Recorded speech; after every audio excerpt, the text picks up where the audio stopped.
الحمد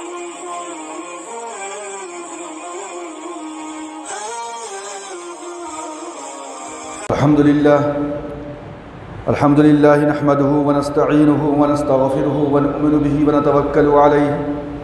ونعوذ بالله من شرور أنفسنا ومن سيئات أعمالنا من يهده الله فلا مضل له ومن يضلله فلا هادي له ونشهد أن لا إله إلا الله وحده لا شريك له ونشهد أن سيدنا وشفيعنا وحبيبنا ومولانا محمدا عبده ورسوله أما بعد فقد قال الله تبارك وتعالى في القرآن المجيد والفرقان الحميد أعوذ بالله من الشيطان الرجيم بسم الله الرحمن الرحيم إن هذا أخي له 99 نعجة ولي نعجة واحدة فقال أكفلنيها وعزني في الخطاب صدق الله مولانا العظيم وصدق رسوله النبي الكريم ونحن على ذلك لمن الشاهدين والشاكرين والحمد لله رب العالمین۔ بزرگان محترم، عزیز ساتھیو، گزشتہ 3 خطاب کے اندر میں نے آپ حضرات کے سامنے نماز فجر کی 2 رکعتوں کی تعداد کا پس منظر اور جس کا تعلق حضرت سیدنا آدم علیہ السلام کی شخصیت کے ساتھ تھا اس کا ذکر کیا۔ اسی کے ساتھ پھر آپ نے نماز ظہر کی 4 رکعات فرض جو ہیں ان کا پس منظر حضرت سیدنا ابراہیم علیہ السلام کی ذات گرامی سے اس کا تعلق تھا، آپ نے وہ بھی سنا۔ اور اس کے بعد گزشتہ گفتگو کے اندر آپ کے سامنے جو ہے حضرت یونس علیہ السلام کی جو نماز تھی اور آپ کا جو سجدہ شکر تھا 4 اندھیروں سے باہر نکلنے کے بعد، اللہ تبارک و تعالیٰ کو آپ کی وہ ادا اتنی پسند آئی کہ قیامت تک آنے والی نسل انسانی کے لیے اور امت محمدیہ کے اوپر نماز عصر کو 4 رکعات کو فرض قرار دیا۔ آج میری گفتگو کا عنوان ہے نماز مغرب کی 3 رکعات جو فرض ہیں، ان 3 رکعات کی تعداد کا پس منظر کس شخصیت کے ساتھ ہے۔ علماء کرام لکھتے ہیں کہ وہ شخصیت ہے سیدنا حضرت داؤد علیہ السلام کی۔ اب اس سے قبل کہ سیدنا داؤد علیہ السلام نے کس وقت اور کیوں کر اور وہ کیا خطا تھی، کیا لغزش تھی کہ جب اس پہ آپ متنبہ ہوئے اور اللہ تبارک و تعالیٰ کی بارگاہ میں شرمندہ ہوئے تو اللہ تبارک و تعالیٰ سے بطور استغفار کے، بطور توبہ کے، بطور معافی کے جو ہے داؤد علیہ السلام نے اللہ کی بارگاہ میں 3 رکعت نماز مغرب جو ہے وہ پڑھی تھی اور اللہ تبارک و تعالیٰ نے پوری کی پوری امت محمدیہ کے اوپر اس کو فرض آبلیگیٹری اور لازم قرار دیا۔ اس 3 رکعات کی تعداد کے پس منظر کو سمجھنے سے پہلے بہتر یہ ہوگا کہ چیدہ تفصیلاً نہیں بلکہ اجمالاً، چونکہ انشاءاللہ آئندہ میری گفتگو نماز عشاء کے اوپر ہوگی، تو چونکہ حضرت داؤد علیہ السلام کی شخصیت اور آپ کا جو زمانہ ہے وہ حضرت سیدنا موسیٰ علیہ السلام کے بعد کا زمانہ ہے، لہٰذا بنی اسرائیل کی مختصر سی تاریخ کے اوپر میں نے اس سے قبل 3 جمعہ پہلے گفتگو کیا تھا، تو وہاں پہ میں یروشلم سے نکل کر فلسطین تک آیا تھا، فلسطین سے نکل کر مصر تک ہم پہنچے تھے، اور جہاں یوسف علیہ السلام کی شخصیت کا اجمالاً آپ کے سامنے تعارف ہوا تھا کہ 17 سال کی عمر میں وہ خواب دیکھنے کی بنیاد پہ بھائیوں نے حسد اور جلن سے کنویں میں ڈال دیا تھا، اور اس کے بعد پھر جب وہاں سے نکل کر قافلہ والوں نے مصر کے بازار میں آپ کو بیچ دیا تو تقریباً جو ہے 4 سال کے آس پاس جو ہے آپ بادشاہ وقت کے دربار میں رہے، اور اس کے بعد پھر جب زلیخا کی جانب سے آپ کے اوپر الزام لگا تو اس جو ہے الزام کی پاداش میں آپ کو تقریباً جیل کے اندر 9 سال رہنا پڑا، اور اس کے بعد جب 9 سال کے واپس تشریف لائے تو چونکہ واپس لانے کی ایک خاص وجہ تھی، اس میں جانے کی بھی تفصیل نہیں ہے، گزشتہ بھی میں نہیں گیا تھا کہ بادشاہ نے کیا خواب دیکھا تھا، 7 موٹی گائے، 7 دبلی گائے، اور اس کی پوری تفصیل ہے، اور یوسف علیہ السلام نے اس خواب کی تعبیر بتلائی تھی جس کی بنیاد پہ بادشاہ نے خوش ہو کر کے جیل سے ہی نہیں باہر نکالا بلکہ ان کو اس وقت کا جو ہے اپنے محل کے اندر یا اپنی بادشاہت میں بطور فوڈ منسٹر ان کو بنا دیا تھا۔ اور جب اطراف و اکناف سے لوگ غلہ لینے کے لیے آئے ریسیشن کے دور میں، جب قحط سالی آئی، تو اسی قحط سالی کے زمانے میں آپ کے وہ بھائی جنہوں نے آپ کو کنویں میں ڈال دیا تھا، تو وہ سب بھی تشریف لائے وہاں پہ۔ اور پھر اس کی ایک لمبی تفصیل ہے قرآن مجید کے اندر، اس تفصیل کے اندر جانے کا بھی موقع نہیں ہے، تو لیکن بہرکیف یہ جان لے کہ جب بھائی آئے اور کسی طریقے سے ایک دوسرے کو جان پہچان لیے اور پتہ چل گیا کہ یہی یوسف ہے جس کو ہم نے کنویں میں ڈال دیا تھا، اور پھر یوسف علیہ السلام نے اپنے والد حضرت یعقوب علیہ السلام کی خیریت دریافت کی، اور اس کے بعد پھر یعقوب علیہ السلام اور ان کی وائف یوسف علیہ السلام کی والدہ پورے کے پورے بھائی، یعنی قرآن مجید نے جو ہے باضابطہ ایک سورہ یوسف کے اندر اس کی مکمل تصویر اور اس کی تصویر کشی کی ہے۔ انی رأیت احد عشر کوکبا والشمس والقمر، کہ ہم نے 11 ستاروں کو دیکھا، چاند اور سورج کو دیکھا کہ وہ مجھ کو سجدہ کر رہے ہیں۔ تو اس زمانے کے اندر، یعنی اس وقت کی شریعت کے اندر جو سجدہ ہوا کرتا تھا تعظیم کے لیے، ریسپیکٹ کے لیے، اس کی ممانعت نہیں تھی۔ ہماری شریعت کے اندر یعنی شریعت اسلامیہ کے اندر ریسپیکٹ کے لیے بھی سجدہ نہیں کیا جا سکتا، لیکن ان کی شریعتوں کے اندر اس بات کی اجازت تھی، لہٰذا وہ اس کو سجدہ کر رہے ہیں۔ تو مطلب اس وقت جو بادشاہی سلام ہوتا تھا، وہ لوگ آئے سجدہ کیا یوسف علیہ السلام کے سامنے ریسپیکٹ کے لیے یا جھکے، بہرکیف کوئی بھی بات ہو سکتی ہے۔ تو اب یوسف علیہ السلام جب فوڈ منسٹر بن گئے اور پورا کا پورا خاندان آپ کا وہاں سے واپس فلسطین سے آ گیا مصر کے اندر،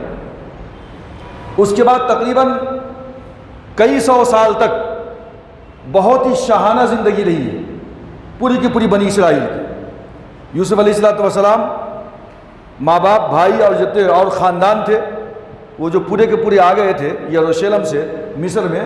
تقریباً 300 سال تک یا 250 سال تک ان کی زندگی بہت شاہانہ ٹھاٹ باٹ کی تھی۔ لیکن اس کے بعد یوسف علیہ السلام جب دنیا سے رخصت ہو گئے، اور اس کے بعد ایک ایسا مومنٹ آیا مصر کے اندر کہ وہاں پہ یوسف علیہ السلام کے زمانے میں جو بادشاہ تھا، اس کو آپ دیکھتے ہیں کتابوں کے اندر کہ اس کو فرعون نہیں کہا جاتا، اس کو فرعون کا ٹائٹل نہیں دیا جاتا، کیونکہ فرعون کا ٹائٹل ان کو دیا جاتا ہے جو وہاں کے باضابطہ نسلی لوگ تھے، سن آف دا سوائل،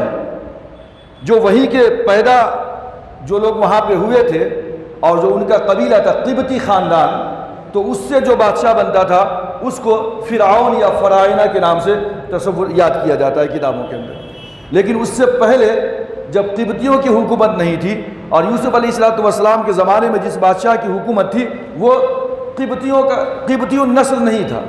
وہ مصری نہیں تھا، بلکہ وہ ملک شام سے آیا ہوا تھا، وہ ایک چرواہا تھا، ہکسوس بادشاہ جس کو کہتے ہیں۔ اور اس زمانے میں قافلہ جا رہا ہے اور کہیں کسی جگہ پہ لڑائی جھگڑے ہو رہے ہیں، یہ لوگ بھی مل جایا کرتے تھے۔ اسی طریقے سے وہ ہکسوس بادشاہ جب ملک شام سے آ رہا تھا، کہیں راستے کے اندر دیکھا کہ مصر کے اوپر کچھ 2 گروپ لڑ رہے ہیں، یہ بھی حملہ آور ہو گیا اور اس طریقے سے مصر پہ قابض ہو گیا، اور اس کے بعد مصر کے اندر جو ہے کافی مدت دراز تک جو ہے یہ چرواہا بادشاہ کہلاتا تھا، یہ ان کی حکومت رہی۔ اب اس کے بعد کیا ہوا، ایک یوں سمجھیے کہ نیشنل مومنٹ شروع ہوا۔ بھئی یہ بادشاہ یہاں کا تو ہے نہیں، کہاں کا ہے بھئی؟ دوسری جگہ کا ہے، یہ عرب ہے، ملک شام سے آیا ہوا ہے، لہٰذا اس کے خلاف ایک مومنٹ، ایک تحریک شروع ہوئی، اور وہاں کے لوگوں نے ان کے خلاف ایک مومنٹ شروع کیا، اور اس طریقے سے جو عرب بادشاہ تھا، جو چرواہا بادشاہ کی حکومت زمانے سے تھی، ان کو بھی مار بھگایا، ان کے تمام لوگوں کو مار بھگایا۔ اور یہ لوگ جو تھے یوسف علیہ السلام کا خاندان، جو کئی سو سال تک بڑی شان و شوکت کی زندگی گزار رہا تھا، ان سب کو قبطیوں نے، یعنی مصر کا شہری، وہیں کا جو ہے نیشنلسٹ جو تھا، وہ جب ان کی حکومت آ گئی تو انہوں نے تمام کے تمام بنی اسرائیل اور آپ کو معلوم ہے کہ اسرائیل کس کا نام تھا بھائی؟ حضرت یعقوب علیہ السلام کا نام اسرائیل تھا. تو ان کی جو اولاد تھی، ان کے جو بیٹے تھے، ان کو بولتے ہیں بنی اسرائیل، اسرائیل کے بیٹے. قرآن میں بار بار پڑھتے ہیں یا بنی اسرائیل، یا بنی اسرائیل، اے اسرائیل کے بیٹو. یعنی یعقوب علیہ السلام کی پوری فیملی یا ان کا خاندان یا ان کے بچے، یہ سب جو ہے پوری فیملی بھی بنی اسرائیل کے اندر میں آتی ہے. تو بنی اسرائیل کو فرعون نے غلام بنا دیا. اب اس کے بعد پھر ظلم و ستم اتنا بڑھتا ہے، صبح سے شام تک رات دن کام لیتے ان سے. اب تک تو بہت ہی شان کی زندگی گزار رہے تھے، لیکن جیسے قبطی و نسل بادشاہ فرعون وہاں پہ آ گیا تو اب پورے کے پوری بنی اسرائیل کے اوپر بھی مصیبت آ گئی، غلام بنا لیا ان کو. آپ دیکھتے ہیں کہ مصر کے اندر جو بڑے بڑے پیرامڈس بنے ہیں، صبح سے شام تک انہی یہودیوں سے، بنی اسرائیل سے کام لیا گیا ہے. انہی کے زمانے میں سب تیار ہوا. آج دنیا کے عجوبوں کے اندر سے عجوبہ تصور کیا جاتا ہے، لیکن یہ پورے غلام بنی اسرائیل یہی لوگ کام کیے تھے. اور اس کے بعد پھر اللہ تبارک و تعالیٰ کو رحم آیا اور پھر پروردگار عالم نے بنی اسرائیل کو غلامی سے نجات عطا فرمائی. وہ اس طرح کہ اب اللہ تبارک و تعالیٰ نے تقریباً 1391 BC قبل مسیح میں حضرت موسیٰ علیہ السلام کو پیدا کیا ہوا بنی اسرائیل کے اندر. غلام ہیں یہ لوگ، فرعون کے قہر کا شکار ہیں. قرآن کے اندر ہے نا کہ یہ یذبحون، یعنی وہ ان کے تمہارے بیٹوں کو جو ہے، ان کے بیٹوں کو قتل کرتے تھے اور جو ہے عورتوں کو چھوڑ دیا کرتے تھے. یسومونکم سوء العذاب یذبحون ابناءکم ویستحیون نساءکم. تو لڑکیوں کو چھوڑ دیتے تھے اور لڑکوں کو قتل کر ڈالتے تھے. اسی زمانے میں اللہ تبارک و تعالیٰ نے حضرت موسیٰ علیہ السلام کو پیدا کیا. اب موسیٰ علیہ السلام پیدا ہوئے، پیدائش کا واقعہ، بادشاہ کے محل میں آنے کا واقعہ، ایک پوری لمبی تفصیل ہے حضرت موسیٰ علیہ السلام کی کہ جو ہے قتل کا واقعہ، ایک آدمی کو مار دینے کا واقعہ، پھر وہاں سے بھاگ جانا اور حضرت شعیب علیہ السلام کے بعد جا کر پناہ گزی ہونا، حضرت شعیب علیہ السلام کی بیٹی حضرت صفورہ سے شادی ہونا اور واپسی میں کوہ طور کے اوپر پھر نبوت ملنا، اور پھر واپس جو ہے جہاں سے بھاگے تھے اس ایک آدمی کے قتل کے ڈر سے کہ کہیں فرعون ہمیں اس کے بدلے میں قتل کر ڈالے، اللہ تبارک و تعالیٰ نے پھر وہیں آنے کے لیے کہا مصر کے اندر. تو گویا کہ 40 سال میں نبی بنے ہیں موسیٰ علیہ السلام، اور مزید 40 سال تک فرعون کے ساتھ مکالمہ، کنورزیشن، گفتگو، محادثہ اللہ کی توحید کے متعلق، ایک اللہ کو ماننے کے متعلق چلتا رہا 40 سال تک. لیکن فرعون باز نہیں آیا اپنی حرکت سے. تو اب اللہ تبارک و تعالیٰ نے موسیٰ علیہ السلام کو حکم دیا کہ پوری کی پوری بنی اسرائیل کو لے کر، جو لاکھوں کی تعداد میں تھے، یہاں سے نکل پڑو. موسیٰ علیہ السلام نکل پڑے اور پھر آگے راستے کے اندر دریائے نیل کا 2 حصوں میں بٹ جانا حضرت موسیٰ کی ایک عصا کے مارنے کی وجہ سے، یہ اللہ کی نعمت تھی. اور اس کے بعد پھر آگے آنے کے بعد اللہ تبارک و تعالیٰ نے جو ہے موسیٰ علیہ السلام کو پھر توریت عطا فرمائی. پھر اس کے بعد گوسالہ پرستی کا واقعہ ہے، سامری کا ظہور ہوتا ہے، اور پھر وہ گائے کے بچڑا کی پرستی شروع ہوتی ہے، اور موسیٰ علیہ السلام پھر اس گائے کے بچڑے کو جلا دیتے ہیں، اس کی راکھ کو سمندر میں بہا دیتے ہیں. پھر وہاں سے سامری کا ایک گروپ ہے جو وہاں سے ایران ہوتے ہوئے نکل کر ہندوستان کی سرزمین میں گھستا ہے. اسی زمانے میں یہ یہودیوں کا قبیلہ ہے. جو آج کے برہمن ہیں، یہ جو ہے آرینس، یہ وہی موسیٰ علیہ السلام نے جب ان کے بچڑے کو جلا دیا تھا اور جو ہے سمندر میں راکھ بہا دیا تھا، لَنُحَرِّقَنَّهُ ثُمَّ لَنَنْسِفَنَّهُ فِي الْيَمِّ نَسْفًا إِنَّمَا إِلَٰهُكُمُ اللَّهُ الَّذِي لَا إِلَٰهَ إِلَّا، میں اس کو جلا دوں گا اور اس کی راکھ کو سمندر میں بہا دوں گا. یہ تمہارا خدا نہیں ہو سکتا، تمہارا خدا تو ایک ہے، اس کے علاوہ کوئی معبود نہیں. اور پھر یہ ایک لمبی تفصیل ہے کہ گوسالہ پرستی کی شروعات کیسے ہوئی اور نان مسلم کے پاس جو ہے اپنے مردوں کو جلانے کی شروعات کیوں کر ہوئی، چونکہ ان کے بھگوان کو موسیٰ علیہ السلام نے جلا دیا تھا. پھر یہی وہ لوگ تھے جو انڈیا کے اندر گھسے ہیں اور ہڑپن سویلائزیشن موہن جیڈارو کے اوپر حملہ کیا ہے بعض ہسٹورین کے مطابق، اور پھر جو ہے سارے انڈیا کے اوپر قابض ہوئے ہیں یہ لوگ، اور آج جو ہے ان کو دعویٰ ہے کہ ہم اصل انڈین ہیں، مسلمان باہر سے آئے ہوئے ہیں۔ یہ بھی مختصر سی بات آپ کے سامنے آ چکی ہے۔ پھر موسیٰ علیہ السلام وہاں سے نکلتے ہیں اور آ کر کے قیام پذیر ہوتے ہیں وادی سینا کے اندر، یعنی فلسطین اور مصر دریائے نیل کے بعد جو ایک وادی ہے جس کو وادی سینا کہلاتا ہے، پہاڑ ہے بازو، اس کی طرف سے ایک راستہ ہے جس کے ذریعے سے یروشلم کے اندر جایا جا سکتا ہے۔ اللہ تبارک و تعالیٰ نے حکم دیا کہ اس سرزمین کو تمہارے لیے اللہ نے لکھ دیا ہے، یا قوم خود الارض المقدسۃ التی کتب اللہ لکم، کہ اس مقدس سرزمین کو اللہ نے تمہارے لیے لکھ دیا ہے، اس میں داخل ہو جاؤ۔ لیکن کیا جواب دیا ان لوگوں نے؟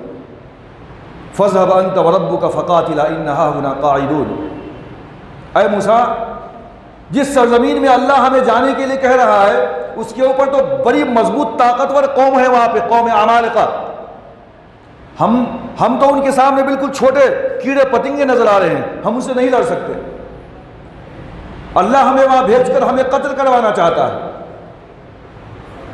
ہمارے بچے یتیم ہو جائیں گے، ہم نہیں جا سکتے۔ فَاذْهَبْ أَنْتَ وَرَبُّكَ، موسیٰ علیہ السلام بھی بیزار ہو گئے تھے،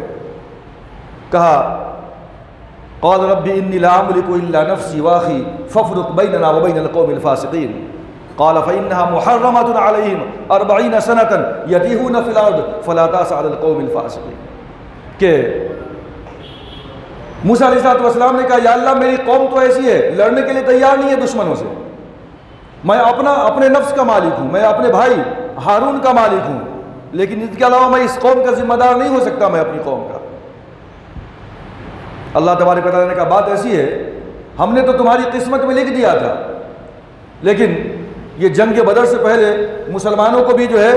یہ آیت اتار کر کے قرآن مجید کے اندر اور پچھلی امت کے جو تجربات تھے قرآن مجید نے اس کو ذکر کیا کہ اے مسلمانوں تمہیں بھی اب جنگ بدر کو لڑنا ہے، اور جنگ بدر میں جانے سے پہلے ذرا ان بنی اسرائیل کی تاریخ کو پڑھ لو کہ جب اللہ نے حکم دیا تھا قتل و قتال کا تو وہ بزدل بن گئے، اور جب انسان بزدل بن جاتا ہے، دشمنوں سے لڑنے کی طاقت و قوت نہیں رہتی اس کے اندر، تو پھر کیا ہوتا ہے؟ ذلت منقبت اس قوم کا مقدر بن جایا کرتی ہے، جیسے کہ بنی اسرائیل کا مقدر بن گیا تھا۔ اللہ نے کہا لڑو اس قوم سے، اس زمین پہ مشرق قوم آ کر کے آباد ہو گئی ہے، ان کو وہاں سے نکالو، تم لوگ جاؤ، اللہ نے تمہارے لیے لکھ دیا ہے۔ لیکن کہا کہ نہیں ہم نہیں لڑ سکتے، او موسیٰ تم جاؤ، تمہارا رب جانے، ہم نہیں لڑیں گے۔ تو اللہ تبارک و تعالیٰ نے ذلت، پستی، منقبت ان کے قسمت میں لکھ دی اور کہا فَإِنَّهَا مُحَرَّمَةٌ عَلَيْهِمْ 40 سَنَةً يَتِيهُونَ فِي الْأَرْضِ۔ جب اللہ تبارک و تعالیٰ نے کہا کہ ٹھیک ہے، ذلت اور اس بزدلی کا بدلہ تم کو یہ دیا جا رہا ہے عذاب کے طور پہ کہ 40 سال تک اسی وادی تیہ بے آب ہو گیا میدان، جہاں پہ کچھ بھی نہیں، کوئی انسان نہیں، کھانے پینے کی کوئی چیز نہیں، اسی وادی کے اندر بھٹکتے رہو۔ 40 سال تک اسی وادی میں بھٹکتے رہے، راستہ ہی نہیں ملتا تھا کہ کیسے ہم اس میں داخل ہوں اپنی سرزمین کے اندر۔ حضرت موسیٰ علیہ السلام کا بھی انتقال ہو گیا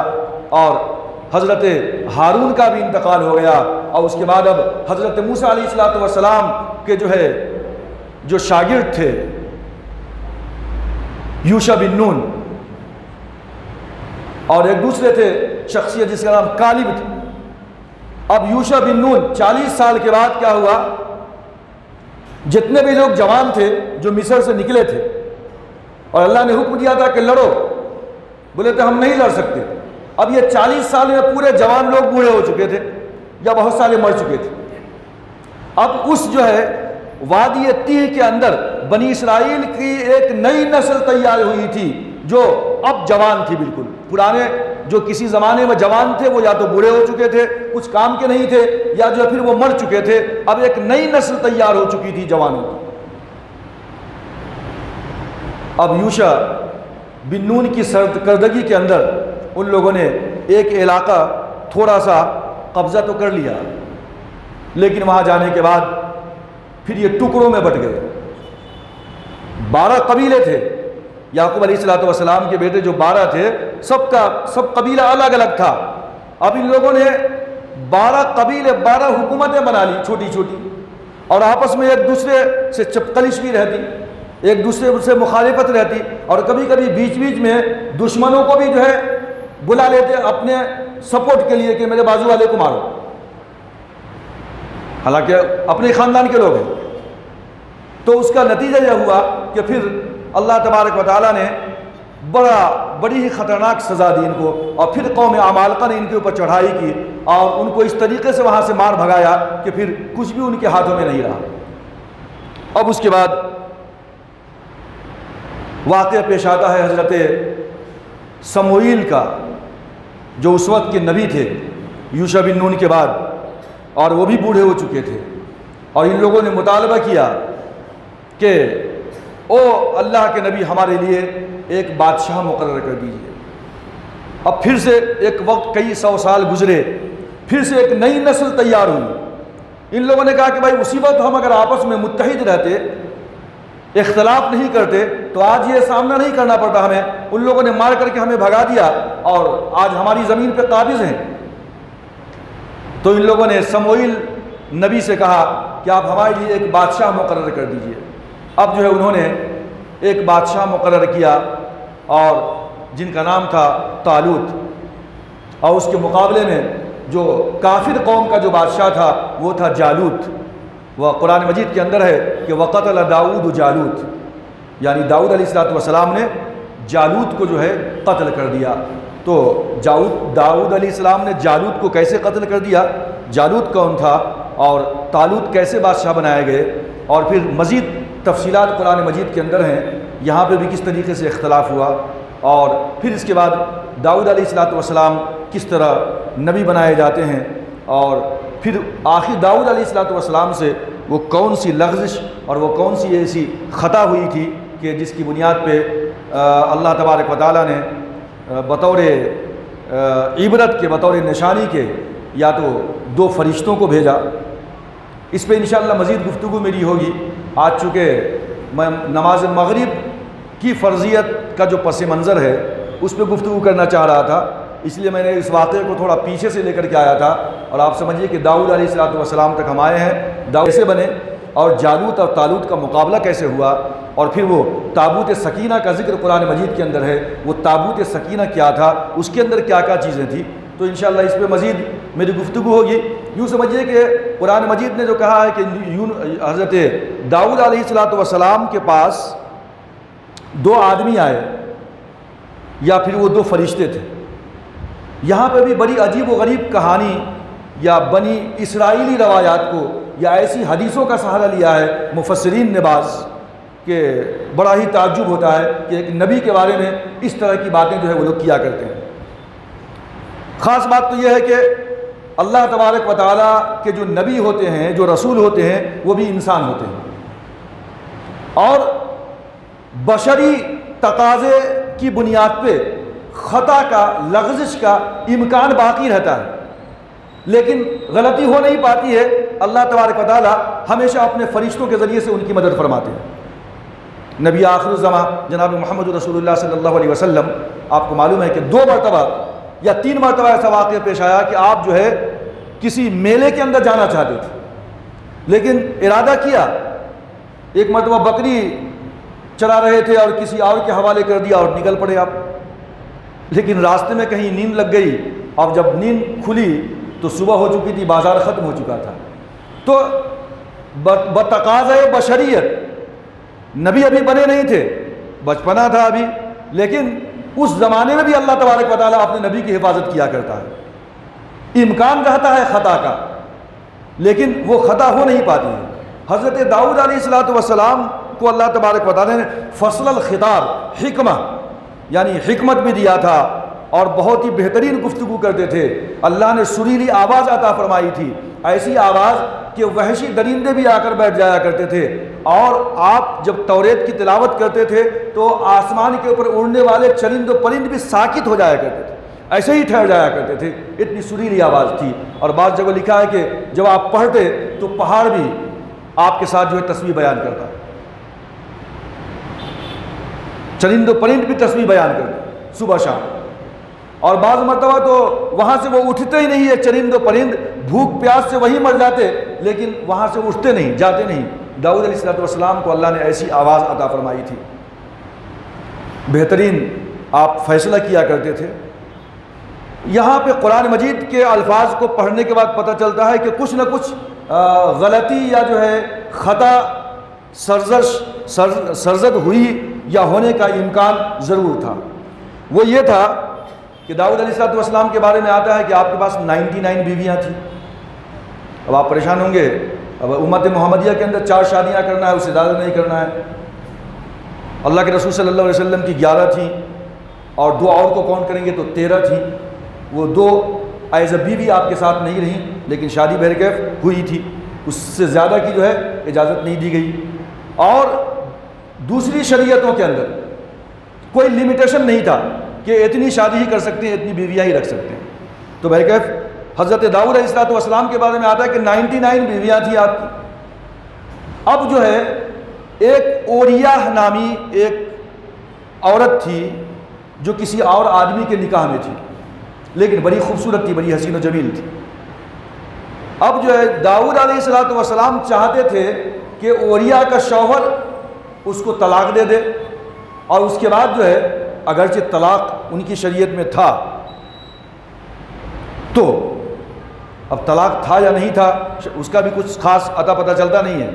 لیکن بعض لوگوں نے اس طرح لکھا ہے۔ تو داؤد علیہ السلام چاہتے تھے کہ وہ شوہر اس کا طلاق دے دے اور اس کے بعد میں اس سے شادی کر لوں۔ اب وہ آدمی بہت پریشان ہوا، یہ کیسے ممکن ہے؟ تو اللہ تبارک و تعالیٰ نے حضرت داؤد علیہ السلام سے یہ غلطی یا خطا یا کا امکان تھا کہ ایسا ہو جاتا، کیونکہ بادشاہ تھے، ایک حکم دیتے کچھ بھی کروا سکتے تھے، لیکن آپ اس پہ پریشر ڈال رہے تھے کہ اس کو طلاق دے دو، میں اس سے شادی کروں گا، حالانکہ پہلے سے 99 ہے۔ اللہ تبارک و تعالیٰ نے 2 آدمی کو یا 2 فرشتوں کو انسانی شکل کے اندر بھیجا۔ جب آپ عدالت میں بیٹھے تھے فیصلہ کرنے کے لیے، وقت ہو چکا تھا ختم، آرام کا وقت تھا، شام ہو گئی تھی مغرب کے آس پاس۔ اب وہ 2 آدمی وہ جو ہے دروازہ جو تھا اس کو پھاند کر کے اندر آ گئے۔ اذ دخلوا علی داؤد ففزع منهم قالوا لا تخف خصمان بغى بعضنا على بعض۔ حضرت داؤد علیہ السلام ڈر گئے، تو ان لوگوں نے کہا کہ ڈریے مت، ہم 2 آپس میں کسی معاملے کے بارے میں جھگڑ رہے ہیں، ہمارا فیصلہ کر دیجیے۔ میرا ایک دعویٰ ہے اور یہ مانتا نہیں ہے۔ تو بولے کہ کیا دعویٰ ہے؟ کہ بولے میرے پاس 99 جو ہے میرے بھائی ہے، ان ھذا اخی، یہ میرا بھائی ہے، لہو 99 نعجہ، اس کے پاس 99 بھیڑیں ہیں، بھیڑ دمبی، ولی نعجۃ واحدہ، اور میرے کو صرف ایک ہے۔ اب جس کے پاس 99 ہے وہ میرا بھائی بولتا ہے کہ میری پاس جو ایک دمبی ہے یہ بھی میں اس کو دے دوں، اور یہ بڑا طاقتور بھی ہے، وہ 99 والا بہت طاقتور بھی ہے، بڑی اچھی گفتگو کرتا ہے، وعزنی فی الخطاب، بات چیت کے اندر بھی مجھے دباتا ہے، وہ میں بات نہیں کر سکتا ہوں اس سے، اس کے مقابل کا نہیں ہوں، وعزنی فی الخطاب۔ اب داؤد علیہ السلام نے کہا کہ ایسا، قال لقد ظلمك بسؤال نعجتك الى نعاجه وان كثيرا من الخلطاء لا يبغي بعضهم على بعض، کہ یقیناً 99 دمبی والا جو تم سے ایک دمبی تمہارے پاس ہے اس کو بھی مانگ رہا ہے، یہ تو ظلم ہے، ناانصافی ہے۔ لقد ظلمك بسؤال نعجتك الى نعاجه، لیکن آپس میں جب ایک ساتھ رہتے ہیں، وان كثيرا من الخلطاء، ساتھی جب آپس میں ایک رہتے ہیں تو اس طرح کی حرکت کبھی ہو جاتی ہے۔ اور اس کے بعد داؤد علیہ السلام کو فوراً کلک ہوا کہ یہ کوئی جھگڑا نہیں ہے، یہ کوئی قضیہ نہیں ہے، بلکہ یہ اصل میں اللہ کی طرف سے یہ جو ہے کیا ہے، مجھے متنبہ کیا جا رہا ہے کہ جو میں اس عورت سے شادی کرنا چاہتا ہوں جس کی ایک ہی بیوی ہے اور میرے پاس 99 بیویاں ہیں، تو یہ اللہ کی جانب سے اس طرح جو ہے مجھے بھیجا گیا ہے تاکہ داؤد تمہارا یہ عمل جو تم سوچ رہے ہو ایسا، یہ غلط ہے۔ اب قرآن مجید نے کہا وَظَنَّ داؤد أَنَّمَا فَتَنَّاهُ، اب داؤد نے یہ گمان کیا کہ ہم نے اس کو آزمایا ہے، فاستغفر ربہ، جیسے ہی داؤد علیہ السلام کو یہ کلک ہوا کہ جو ہے اللہ تبارک و تعالیٰ کی جانب سے مجھے آزمایا جا رہا ہے، اور میں 99 بیویاں رکھنے کے باوجود اس آدمی کی ایک بیوی ہے اس کو بھی میں لے لینا چاہتا ہوں، یہ یقیناً یہ جو پورا کا پورا واقعہ ہے یہ اللہ تبارک و تعالیٰ کی جانب سے میری آزمائش ہے۔ وَظَنَّ داؤد أَنَّمَا فَتَنَّاهُ، داؤد نے یہ تصور کیا کہ ہم نے اس کو آزمایا ہے، فَاسْتَغْفَرَ رَبَّهُ، تو اب فوراً جو ہے اپنے رب کے ساتھ وَخَرَّ رَاكِعًا وَأَنَابَ، اور جو ہے بالکل وہ جھک گیا، گر گیا سجدے کے اندر، اور وہ میری طرف رجوع کرنے والا تھا۔ وَخَرَّ رَاكِعًا وَأَنَابَ، جب حضرت داؤد علیہ السلام کو اپنی اس خطا، اس لغزش کا خیال آیا، آپ متنبہ ہو گئے، آپ کو پتہ چلا جب، تو آپ فوراً جو ہے سجدے میں گر گئے، اور شاید کہ آپ نے جو ہے اس وقت اللہ کی بارگاہ میں وہ سجدہ شکر تھا کہ یا اللہ تو نے میری جو ہے نصرت فرمائی، میری مدد فرمائی، میں ایک کام غلط کرنے جا رہا تھا میں اس سے بچ گیا، یہ ایک سجدہ شکر تھا۔ یا پھر فاستغفر ربہ، اللہ کی بارگاہ میں مغفرت چاہیے کہ اللہ یہ مجھ سے بھول ہو جانے والی تھی، تو مجھے معاف فرما۔ تو یہ سجدہ رکوع سجدہ شکر تھا یا سجدہ توبہ تھا۔ بہرکیف حضرت داؤد علیہ السلام نے شرمندہ ہوئے اور اللہ کی بارگاہ کے اندر سجدہ کیا، اور پھر حضرت اللہ کے رسول صلی اللہ علیہ وسلم نے ارشاد فرمایا کہ نمازوں میں سب سے بہترین نماز، پسندیدہ نماز اللہ کی بارگاہ میں حضرت داؤد کی نماز ہے، اور روزوں میں سب سے بہترین اور پسندیدہ روزہ اللہ کی نگاہ کے اندر حضرت داؤد علیہ السلام کا روزہ ہے کہ جو ایک دن روزہ رکھتے، ایک دن افطار کرتے، ایک دن روزہ رکھتے، ایک دن افطار کرتے، رات میں آدھی رات تک سوتے، اس کے بعد اٹھ کے کھڑے ہو جاتے نمازوں کے اندر، پھر سو جاتے، پھر اٹھ کے کھڑے ہوتے، اور پھر جو ہے آپ تلاوت اور نماز کے اندر جو ہے زبور کی لگ جایا کرتے تھے۔ تو اس طریقے سے اللہ تبارک و تعالیٰ نے حضرت داؤد علیہ السلام کو جو ہے بہت ہی بہتر اور اعلیٰ سے اعلیٰ مقام عطا فرمایا، اور اس واقعے کے اندر باضابطہ سورہ صاد کے اندر یہ پوری کی پوری تفصیل موجود ہے۔ تو میں اصل میں انشاءاللہ مزید اور حضرت داؤد علیہ السلام کے اوپر گفتگو ہوگی تاریخ بنی اسرائیل کے ضمن کے اندر انشاءاللہ تبارک و تعالیٰ۔ آج میں نماز مغرب کی جو 3 رکعت فرض ہیں،